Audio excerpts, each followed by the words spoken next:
Alam mo, huwag mong sabihin na hindi mo siya lolokohin. Huwag mong sabihin na hindi kita ipagpapalit sa iba. Actions speak louder than word.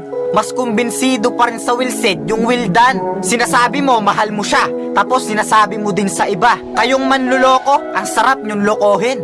At kung hindi mo mahal ang isang tao, sabihin mo agad. Hindi yung pinapatagal mo pa, kasi nasasaktan mo siya, hindi mo lang nakikita. Oo, nakakangiti siya kapag magkasama kayong dalawa. Pero kapag hindi na, una ng kayakap niya habang lumuluha ang mata, habang ikaw masaya sa piling ng iba.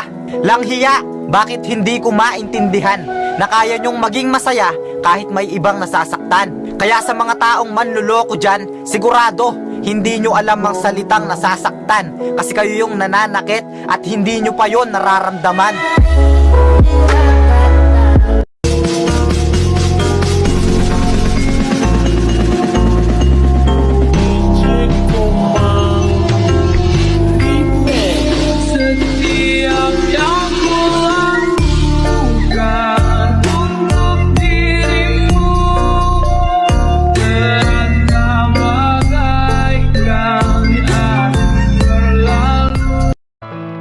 Ang pisikal na sugat, dumudugo at mukhang masakit.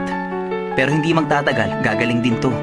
Maghihilom to mag-isa kahit wala kang ginagawa. Pero kung lalagyan mo to ng gamot, magiging mas mabilis ang paggaling ng sugat. Yung sugat sa puso mas mahirap. Mahirap pagalingin ang sugat ng damdamin. Ang sugat ng damdamin? Malaki ang kaibahan ng sugat ng damdamin sa pisikal na sugat. Kapag nasugatan kasi ang damdamin mo, hindi mo yung malalagyan ng gamot. May pagkakataon nga na hindi na yun gumagaling. At alam mo, isang bagay na nga maaaring makagamot sa sugat ng damdamin. Ang kaso nga lang, hindi yung ganong kadaling makuha. Saka matatanggap mo lang yun mula sa ibang tao. Ano ba yun?